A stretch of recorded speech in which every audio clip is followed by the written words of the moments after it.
It has been lightly snowing since earlier this morning. If we take a look at the satellite and radar, we can see it started early on this morning, about the time for your morning commute. So just a little bit to be just a tad annoying on the drive into work today. And the reason that these storms are no longer sitting on top of us is because our stationary front is gone. Can you imagine walking outside and getting rained on by fish? Yeah, me either. Temperatures around that 60-degree mark, so we're still a little bit below average, but we are getting there to these spring-like temperatures. It's Saturday, so we have another Garden Gallery winner tonight, and that winner is Kathy Otterbein out of Dodge Center. She has some wonderful purple flowers growing on a vine in her garden. Why did the chicken cross the road? To get fitted for a sweater. Dew points out there are in the mid-50s, so it feels very comfortable. You don't really start to feel that humidity until dew points are in the mid-60s. Yeah, so going into this weekend, I do think that we are in the clear. We actually have a little bit of a warm-up on the way, and we might be seeing the warmest football game of the season. And if you're worried about this gloomy start to our week, don't worry, because the sunshine makes a return on your Friday. Yeah, so I was actually able to take my dog out for a nice long run that she's been waiting for since winter started.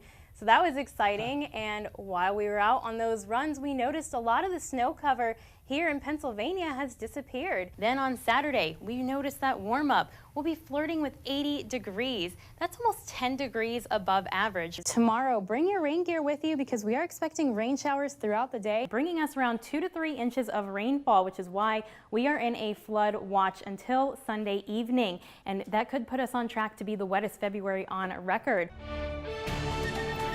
Spring has finally sprung, but we could be getting a final taste of winter later on this week, unfortunately. But a live look over Beaver Stadium right now. It is gorgeous outside, lots of sunshine. We have a temperature of 77 degrees and a west wind of 18 miles per hour. So it's a little bit breezy out there, but it does feel great. We have temperatures across the rest of the Commonwealth in the upper 60s to the upper 70s. Erie, our cool spot at 50 degrees. And compared to this time yesterday, we are a whopping 29 degrees warmer here in State College. Quite the warm up in 24 hours.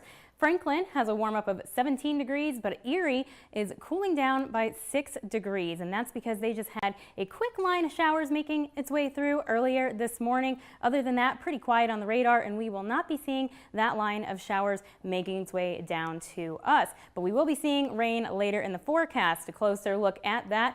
We'll have these partly cloudy skies sticking around a little bit longer, clearing out later this afternoon, leaving for a nice clear overnight. And then Saturday morning, we start to see some cloud cover make its way in. And then Saturday afternoon, the system off to our west will push to the east, and we will be starting to see some scattered showers and maybe a couple of rumbles of thunder Saturday evening, and that will continue in the overnight hours. Now our friends off to the north, they will be getting some ice storms. So if you're in the northern portion of the Commonwealth, please be cautious on the roads. They will be a little bit icy and slick, and then this system will continue to push out later on Monday morning. Your forecast for today, though, warming up to 80 degrees, mostly sunny out there, gorgeous day. Tonight we'll be cooling down to 57 degrees, partly cloudy, and then for tomorrow we'll still be warm, not as warm, but mid 70s and partly sunny skies out there. And then for your 7-day forecast, we'll have those rain showers starting on Sunday, clearing out Monday morning, and then Tuesday we could be seeing a few flurries mixed in with that rain. And temperatures will be a little bit cooler starting out next week. Well, I guess we're just going to have to enjoy the warm weather and sunshine while we can this weekend. Yes. In my family, it's a tradition to pick out the perfect Christmas tree to display in our house right after Thanksgiving. I don't know about you, but I've always been curious about how these special trees grow to become the beautiful centerpieces that they are in our house. So I decided to stop by my local Christmas tree farm, the Jordan Lake Christmas Tree Farm here in Apex, North Carolina, and take you on this journey with me. Where you live actually determines the types of trees available to you. Some trees can withstand colder temperatures than others. Tree farmers use the United States Department of Agriculture's Plant Hardiness Zone Map to determine which tree types will thrive on their farm. This map is based on the average annual minimum winter temperature and is divided into 10-degree Fahrenheit zones. The trees that grow in North Carolina are not as hardy as the trees that grow in Pennsylvania. The varieties we have there's cypress varieties. We have three. One is a blue ice. It's very, very blue, just like the name intends. Another is Carolina sapphire, and another is Leland cypress that we grow. We also grow cedar, which is a traditional North Carolina Christmas tree. A lot of people remember just going out in the woods and cutting down a cedar tree as their Christmas tree. So we do have some of those.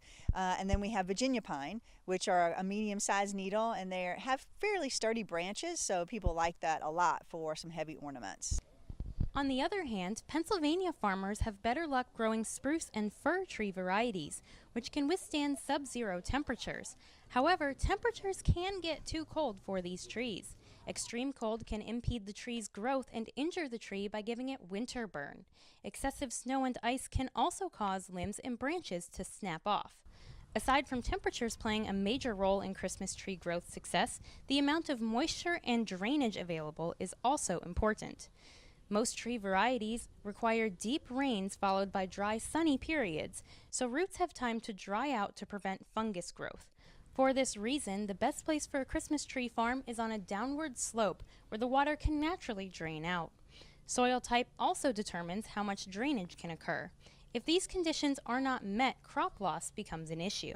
We have in past years lost about 40% of our crop, especially the small seedlings that are 1 or 2 years old, just because the soil is clay soil and it's really horrible soil. So it needs to be amended. There's only a couple spots that have that moist, sandy soil.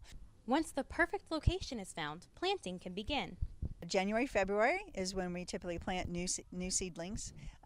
Most times here in North Carolina, the ground is not frozen, so we're able to get into the ground. And we like to get them as early as possible because once we hit March and April, we have somewhat of a wet, spring season where we've got a little bit of water, so that helps really well with the new plants. It typically takes around 5 years for Christmas trees to reach their selling potential. Throughout that growing time, pest control and shearing become the priority. Our biggest pest is an animal, more as in deer, and so they like to nibble on a lot of our young trees, and they will take them down as far as eating them, and then those bucks will also run their antlers all up and down the tree, and they'll just take all the branches off the tree. And mostly they do that with the Leland cypress. They're not scented and they're very soft, so they like that. There's no scent to them, and we do try to buffer those Leland cypress in among trees they don't like, but they still get their mouths on the other ones and are eating them.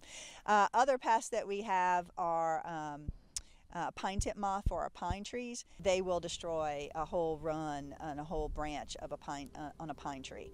So typically a lot of that stuff we can shear off when we're shearing them, but the top is really what we want to preserve.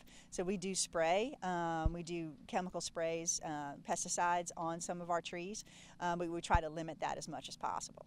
To make sure your tree looks perfect, farmers shear and fork their trees throughout the years. Even the smaller ones, we start a process called forking, where we're trying to take out and thin the tree really, trying to get it a little bit of a shape, but not forcing a shape on it. Once they're about 3 and 4 years old, then we're really trying to shear the tree into a shape. And then those that we're going to sell, that we know that we're going to sell, that are big enough to sell for that season, we'll really do a heavy shearing on them, making sure they're really in shape. During sell season, trees that are ready to be sold are tagged and wait for you to pick them out. Once you find your perfect tree, it's cut down and wrapped up for you to place in your home. The most famous Christmas tree of all, though, is the Rockefeller Center tree, which just so happened to come from our very own State College this year. Earlier in November, crews stopped by State College to cut down an 80-year-old 75-foot Norway spruce and transported it to New York City to be decorated and put on a very special display. Well, now that I've found my perfect Christmas tree, I'm going to head on over to the pay station, have them cut it down and wrap it up for me. For Whether or Not, I'm Kristy Steward.